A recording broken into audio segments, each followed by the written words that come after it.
예, 하나님만 붙들면 다 얻는다. 하나님만 붙들면 다 얻는다라는 제목으로 하나님 말씀 증거하도록 하겠습니다. 사울과 다윗의 대비적 우리 인생이 나옵니다. 이렇게 대조를 하는 것이 유익이 있습니다. 메시지가 선명해지기 때문에 그렇습니다. 한마디로 요약하면 사울은 하나님을 잃었기 때문에 다 잃어버린 사람입니다. 다윗은 하나님 한 분만을 얻었기 때문에 다 얻은 인생입니다. 그러니까 하나님만 붙들면 다 얻습니다. 하나님을 잃으면 다 잃어버립니다. 그 메시지입니다. 우리 사울에 대해서 살피겠는데, 사울은 어떤 사람이냐? 본능대로 산 사람입니다. 본능대로 살면 망한다라는 것입니다. 사울이 특별히 뭐가 그렇게 나쁜가 이렇게 질문을 합니다. 사울이 도대체 뭐가 나쁘죠? 처음 한번 읽어보십시오. 처음에 보면 순수함도 있었고 겸손함도 있었고 예의 바르고 또 어찌 보면 교양도 있었습니다. 어찌 보면 평균 이상의 인생을 살았던 사람이 사울입니다. 근데 왜 이렇게 못난 인생을 살죠? 이 못난 인생을 사는 건 간단합니다. 본능에 충실해서 그래요. 이 본능에 충실하다는 얘기는 우리도 얼마든지 사울같이 될 수 있다는 얘기입니다. 그러니까 본능대로 살면은 아무리 많은 걸 갖췄다 할지라도 사울같이 된다라는 것입니다. 간단히 얘기해서 다윗을 쳐다보면서 기분이 나빴어요. 우리도 살면서 기분이 나쁠 때가 있잖아요. 왜 기분이 나빴죠? 사울은 천천, 다윗은 만만. 그러면 기분 나쁘잖아요. 둘이 가는데 옆에 친구만 예쁘다 그러고 자기한테 말 안 하고 그럼 기분 나쁘잖아요. 뭐 총각 둘이 지나갈 때도 멋있게 생겼네요 뭐 이러는데 옆에는 말을 안 해요. 그 기분 나쁘잖아요. 이거 얼마든지 일상생활에 있는 일 아닙니까? 그 기분 나빠요. 기분 나쁜데 그거를 이제 본능대로 행동한 거예요. 기분 나쁘니까 기분 나쁘다고 가슴에 품고 미워하고 또 뭐 시기심이라 그래야 되나요? 뭐 시기심도 생기고 그래서 이렇게 된 거예요. 사울은 머리가 좋은 사람이었거든요. 그러니까 처음에는 쉽게 생각했어요. 저거 기분 나쁘네, 저 밉네, 저 어떻게 하면 골탕 먹이지, 뭐 이 정도 생각을 했을 거라고요.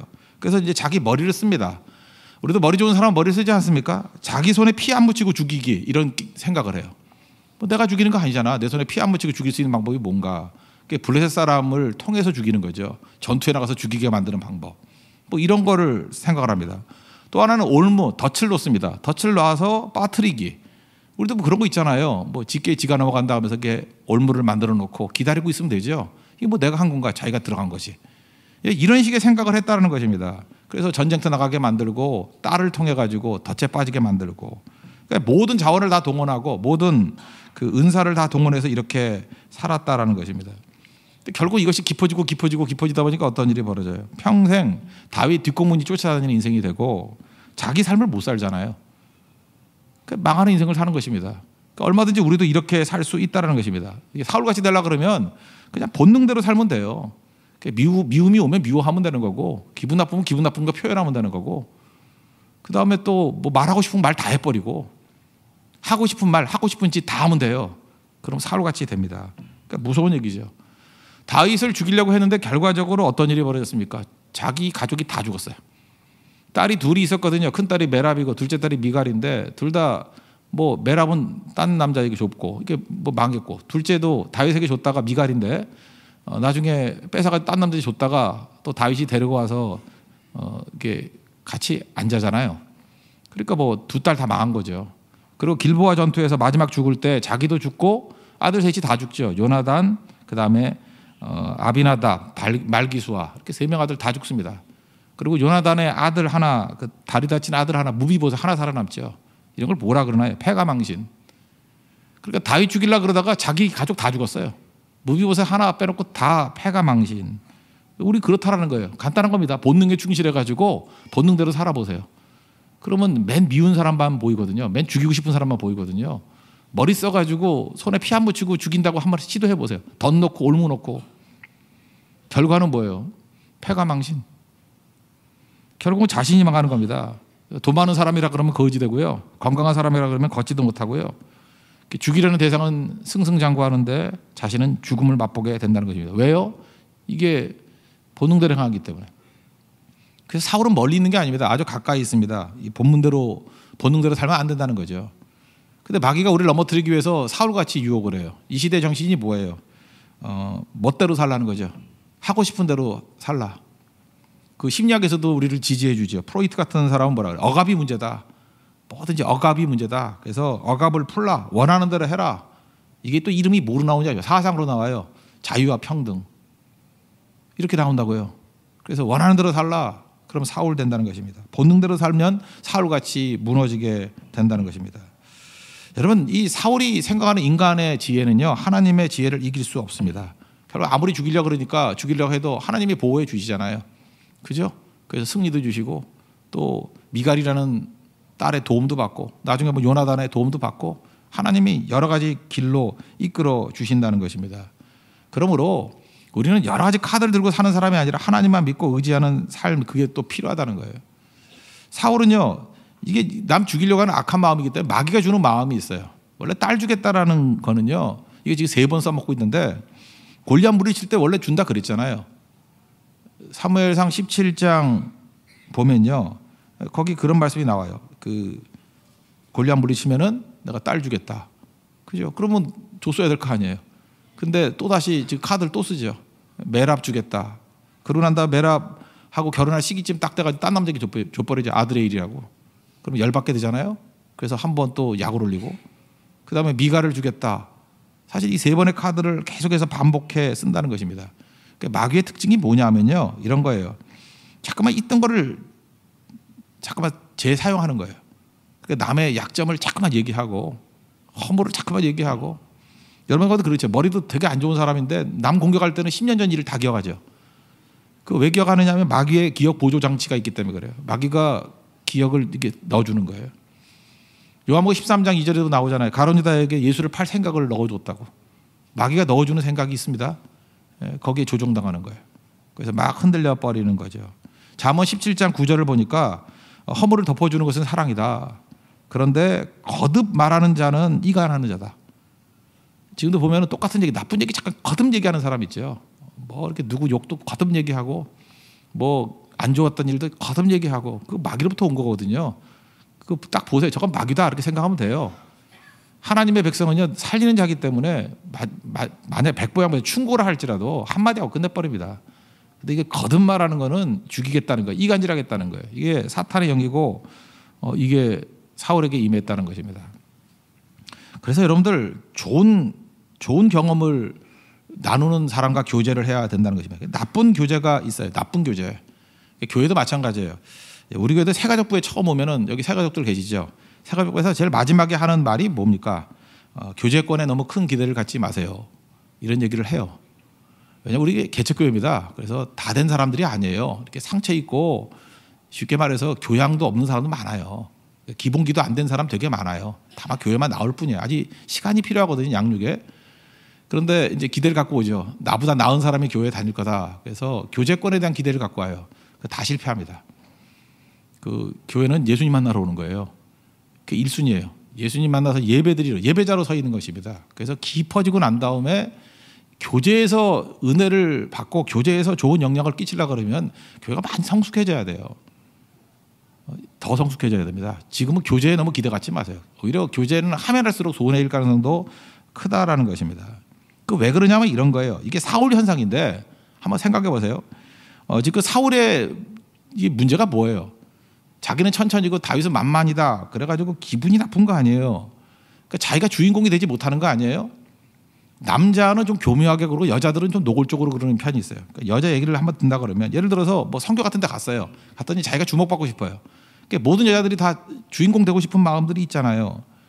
근데 주인공이 안 되잖아요. 주인공이 뭐 하나밖에 더 돼요? 주인공이 되나? 주인공이 안 되면은 이제 사울 같은 마음이 드는 거라고. 내가 옛날에 만만이었는데 저게 만만이네. 특별히 여자들이 제일 힘든 게 뭐냐 하면은 나이 약간 든 여자들. 그러니까 미모를 포기할 수도 없고 미모는 안 되는 사람들. 그러니까 쉽게 말하면 노처녀들이죠. 이게 문제거든요. 자기들은 싱싱하다고 생각하는데 이제 실력은 안 되고. 그러면 이제 사울 현상이 막 벌어지는 거라고요. 그러니까 누군가 주목받는 것을 못 받아들입니다. 그러면 저녁에 가가지고 이제 사울같이 머리를 써요. 머리를 써가지고 온갖 나쁜 얘기를 다 하는 거죠. 오전에 오후에 받았던 모든 은혜를 저녁에 다 쏟아붓는 거죠. 그런 사람들 잘 보면 맨날 누구 붙어가지고 얘기하고 있어요. 자기 분노를 풀고 있는 거거든요. 자기 상처를 풀고 있는 거거든요. 그럼 자기는 약간의 위로를 받을지도 모르지만 주변 사람 다 죽이는 겁니다. 사울이 그 짓 하고 있는 거예요 지금. 그래서 이게 완성이 되지 않은 사람들은요, 교제 안 하는 게 좋습니다. 교제보다도 그 아픔 있을 때 주님 앞에 나와야 돼요. 엎드려서 주님 내 마음이 아프네요. 이 정직함이죠. 내가 너무 힘드네요. 그리고 하나님의 위로가 있고 하나님의 세워주심이 있어요. 그런데 그거 붙들지 않으면 더 어려워지게 된다라는 것입니다. 이번에도 보니까 많이 존경받는 사람들을 보면은 말을 안 하는 사람이에요. 그죠? 할 말이 있어도 말 안 하는 사람. 그러니까 존경받더라고요. 신비스럽고 뭐가 있는 것 같고 아무도 없는데 그죠? 뭐 있어 보이고. 사울 같이 살지 말아야 되고 딱 한마디예요. 본능이 있거든요. 본능대로 살면 안 돼요. 자기를 쳐서 복종해야 돼요. 세상은 본능대로 살라 그래요. 그래서 우리 죽이게 만들려고 사울같이 만들려고. 본능대로 살면 안 돼요. 자기를 쳐서 복종해야 돼요. 말하고 싶어도 참아야 되고요. 무슨 일을 하고 싶어도 하지 말아야 되고요. 그 미움이 생겨도 그거 억제해야 되고요. 억울해도 주님 앞에 엎드려야 돼요. 그게 사울이 이기는 방법입니다. 그러면 여러분 능히 승리할 수 있다고 생각을 합니다. 그러니까 사울은 어떻게 살았어요? 본능대로 살았어요. 반면에 다윗으로 넘어옵시다. 다윗은 겸손하게 살았어요. 또 다른 말씀 붙들고 살았다. 근데 그런 말이 너무 식상하니까 겸손하게 살았어요. 겸손하게. 여기 보니까 사울이 올무 또 덫을 넣습니다. 근데 다윗이 덫에 잘 안 빠지네요. 덫에 안 빠지는 이유가 뭘까요? 욕심이었기 때문에 그래요. 사람이 욕심 때문에 망하는 거예요. 야고보서 1장 15절에 나오잖아요. 욕심이 잉태하여 죄를 낳고 죄가 장성하여 사망에 이르니라. 사망을 낳느니라. 그러니까 욕심에서부터 시작하는 거예요. 욕심이 죄로 가고요. 그게 우리를 망하게 만들어요. 죽게 만들어요. 그런데 잘 보세요. 다윗은 욕심이 없는 거예요. 하나님만 바라보니까 하나님으로 충분하니까 욕심으로 움직이질 않아요. 그죠? 말씀을 붙드니까. 그러니까 헛된 마음 버리고 성령여 내 마음 충만하게 하소서. 우리 찬양 그대로잖아요. 두 손 들고 찬양합니다. 헛된 마음 버리고 헛된 마음 없으니까 유혹이 없는 거예요. 그리고 성령여 내 영혼 충만하게 하소서. 그러니까 말씀으로 충만하고 은혜 붙드니까 올무되지 못했던 이유가 뭐예요? 겸손하고 욕심이 없기 때문에 그렇다라는 거예요. 그래서 18절에 보니까 뭐라 그래요? 매랍 준다 그러니까 내가 누굽니까? 나는 그저 왕의 사이가 될 자격이 없습니다. 뭐 욕심 안 부리잖아요. 그러니까 이기는 거죠. 그 다음에 23절에 보니까 또 뭐라 그래요? 나는 가난하고 천한 사람입니다. 욕심이 없잖아요. 그리고 또 열받아야 되잖아요. 원래는 그 딸 준다 그러다가 그 타이밍이 딱 돼가지고 딴 남자한테 줘버렸어요. 그죠? 아들에게 줘버렸어요. 약 올라야죠. 19절에 보세요. 거기 딸 메랍을 다윗에게 줄 시기에 아드리엘에게 아내로 주었더라. 이러면 우리 보통 사람들은 어떻게 해요? 흥분한다고요. 흥분하면 지는 건데 흥분해요. 이성을 잃어요. 섭섭해요. 막 기대하니까. 마귀가 쓰는 방법 중에 하나가 뭔지 알아요? 막 기대하게 만든 다음에 안 줘버려요. 막 배고플 때 입에 넣으려고 그러다가 싹 빼가지고 집에 넣어. 화 안 나요? 그러면? 이게 욕심이거든요. 한껏 욕심을 부풀리게 만드는 거예요. 그러면 이제 가는 거죠. 그죠? 여러분 그 덫이라는 걸 한번 생각해 보셨습니까? 여러분 마귀가 주는 올무 좀 이제 신앙생활을 좀 하다 보니까 올무가 뭔지를 알겠어요. 내 수준에 맞지 않는 너무 좋은 걸 제시하는 게 다 올무예요. 덫이라고. 그러니까 여러분들 웬만큼 뭐 나이 한 30 정도만 살아봐도 내 수준을 알잖아요. 몰라요? 그러니까 내 수준에 맞지 않은 너무 좋은 직장을 제시해. 그럼 사기예요 그거. 이렇게 한 3년 살아보면은 자기가 이 생에게 주는 매력이 어떤지 알죠? 모르십니까 여러분들? 그 어렸을 때 예쁜 애가 나중에 늙어도 예뻐요. 그거 잘 안 변하거든요. 하루아침 변하죠. 그러니까 저 남자 여기 남자들 쭉 앉아 있잖아요.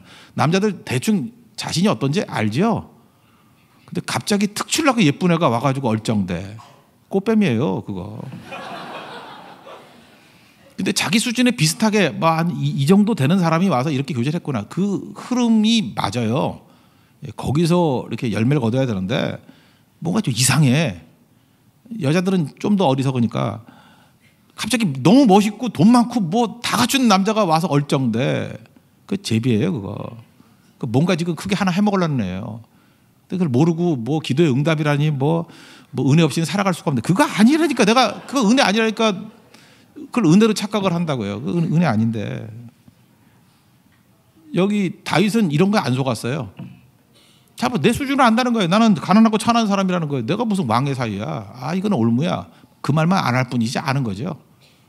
그죠? 그러니까 욕심 부리지 않았다는 것입니다. 이게 굉장히 중요한 거죠.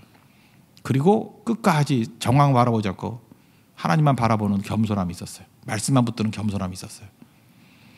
성경에 쓰임받은 사람의 특징이 있는데 위대한 사람 아닙니다. 남보다 탁월한 사람도 아닙니다. 능력 있는 사람도 아니에요. 성경에서 쓰임받는 사람의 특징이 뭘까? 성경의 사람들의 특징이 뭘까? 한마디로 얘기한다 그러면 운명이 바뀐 사람이에요.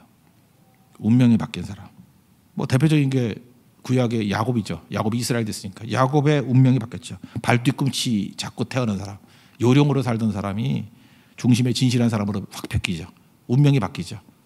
그래서 가장 그 저속하게 산 인생이었는데 하나님께서 그 민족을 만드시잖아요.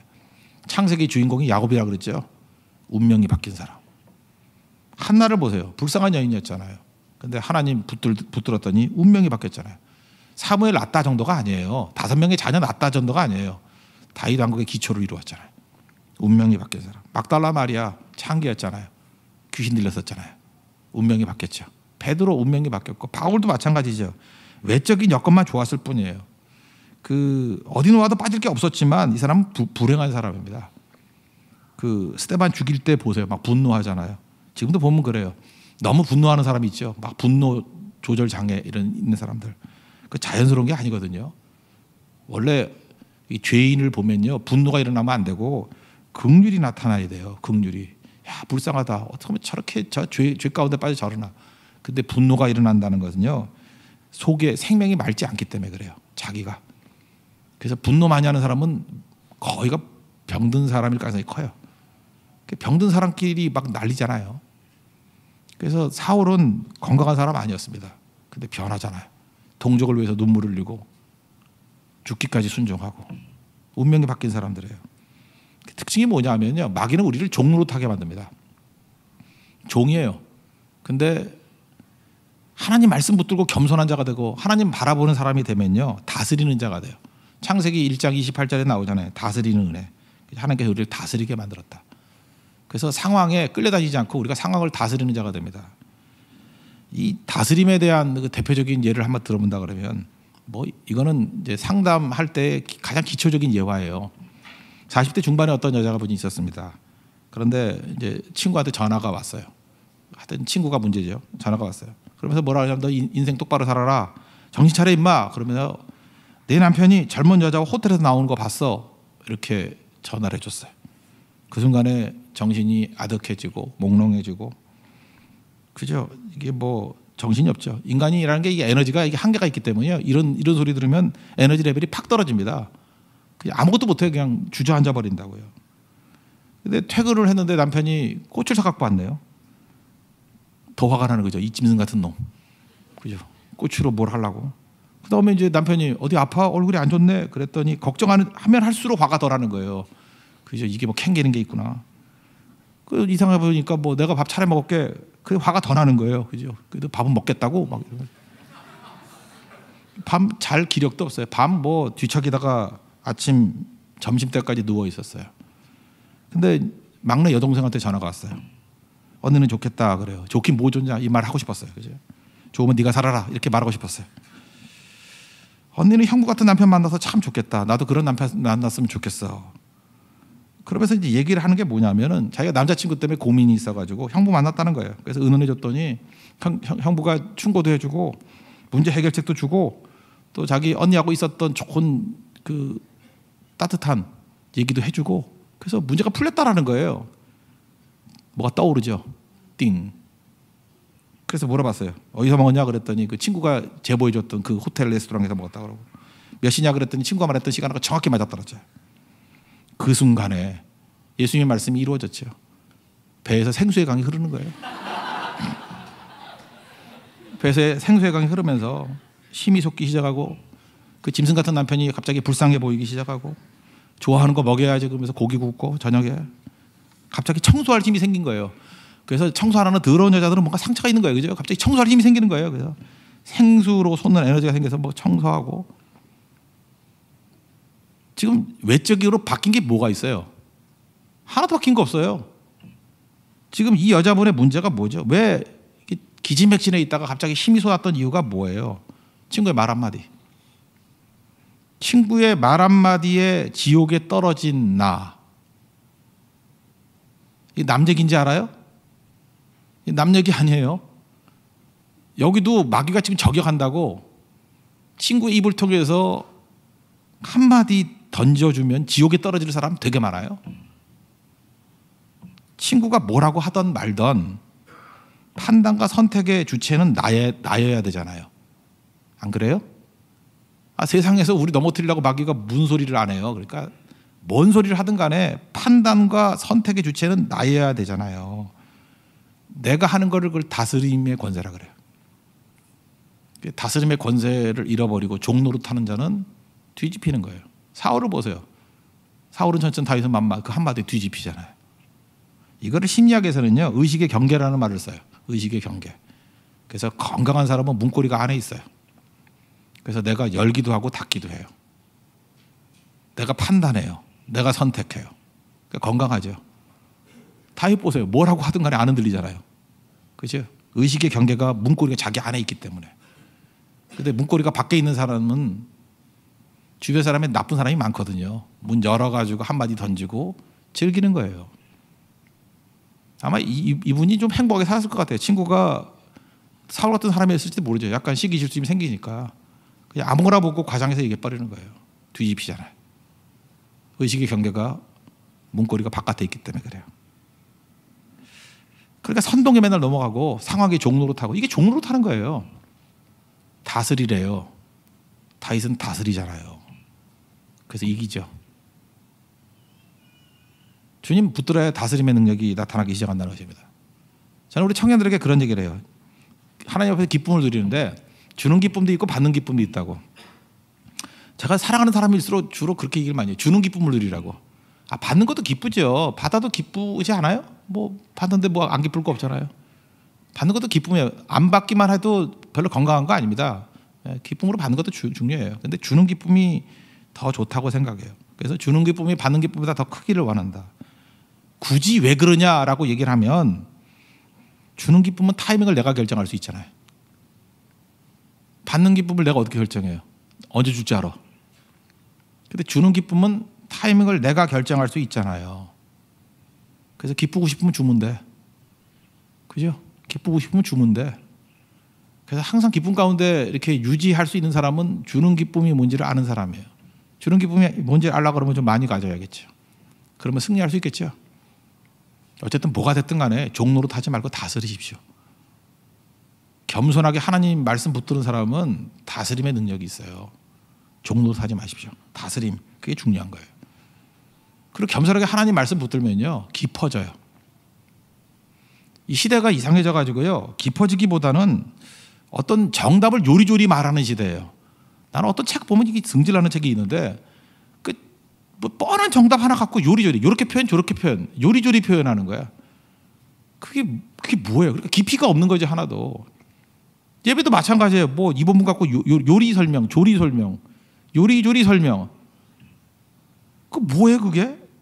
신앙은 깊어지는 건데, 그죠? 깊어지는 데까지 가야 될 거 아니에요. 깊어지는 거. 깊어지지 않으면요 답은 아는데 문제를 풀지 못해요. 기도가 깊어져야 돼요. 그냥 기도로 문제를 풀지. 뭐 문제 생기면 기도해야 된다. 그거 모르는 사람 누가 있어요? 그냥 딱 한마디. God works when we pray. 기도하면 하나님 일하신다. 요것만 알아. 그리고 기도는 안 해. 그러니까 티셔츠만 입고 다니잖아. 티 빨기만 하고. 그게 뭐예요 그게? 티는 사라진다 할지라도 그게 삶에서 녹아 들어가야죠. 그 깊어지는 거거든요. 깊어지는 거. 여러분 깊어져야지 교제도 의미가 있어져요. 여러분 깊어지길 원하십니까? 깊어지면은 내 속이 변해요. 깊어지면 하나님 말씀을 진짜 만나거든요. 히브리서 4장 12절. 깊어지는 거 좋아할 것 같이 보이죠. 하나님의 말씀은 살아있고 활력이 있어. 좌우의 날선 어떤 검보다도 예리해요. 칼이래요. 칼. 그래서 혼, 영, 관절, 골수를 찔러 쪼개기까지 하며 마음의 생각과 뜻을 판단한대요. 그러니까 하나님 말씀이 깊어지면요 아파요. 그거 아세요? 영과 혼과 관절과 골수를 찔러 쪼개기까지 하고 내 생각까지도 다 폭로가 되는데 안 아프겠어요?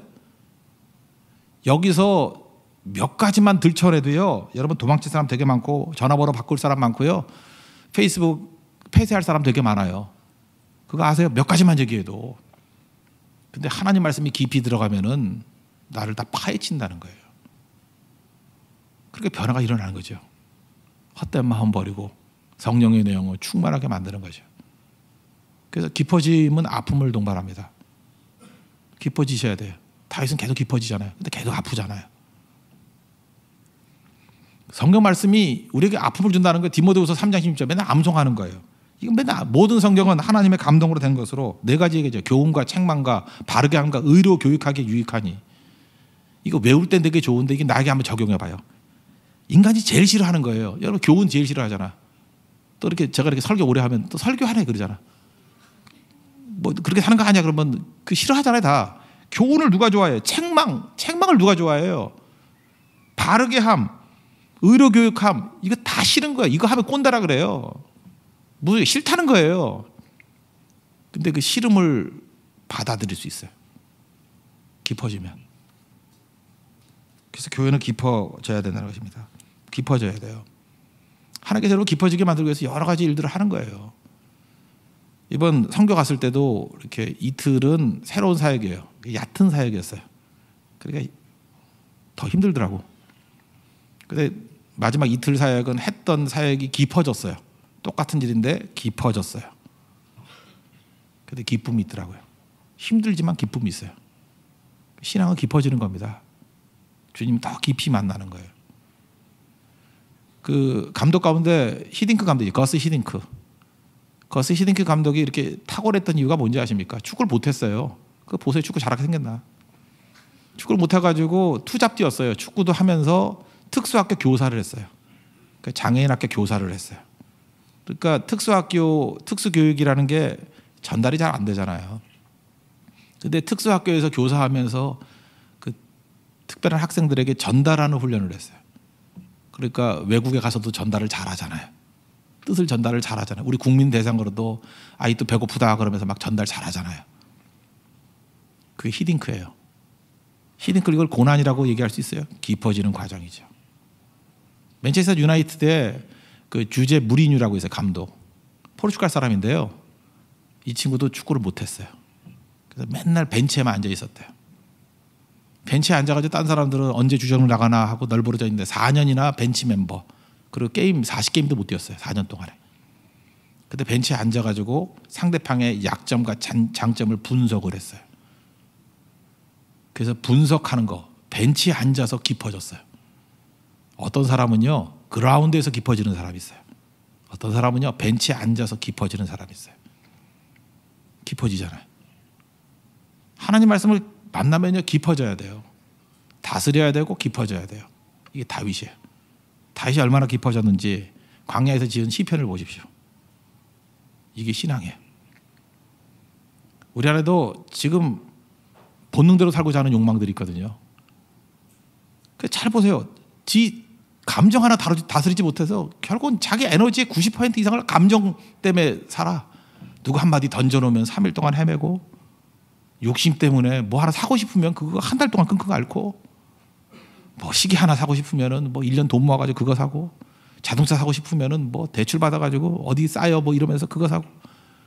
잘 보세요. 자기 감정, 본능 그거 주체 못해가지고 미워하다가 기쁨도 보여요. 쾌락에다가 뭐 사고 그래서 며칠 가지도 않는 것들인데 사울이 큰 악인 아니에요. 본능에 충실하면 사울 돼요. 다윗의 다른 점이 뭐예요? 겸손함에 하나님 옆에 서 있는 코람데요. 하나님 옆에 서 있잖아요. 말씀 붙들잖아요. 절대 종노릇 하지 않아요. 다스려요. 그리고 시간이 가면 갈수록 깊어집니다. 이게 신앙입니다. 이런 신앙의 승리가 있는 하나님 종 되기를 축원합니다. 자리에서 일어나겠습니다. 두 손 들고 찬양합니다.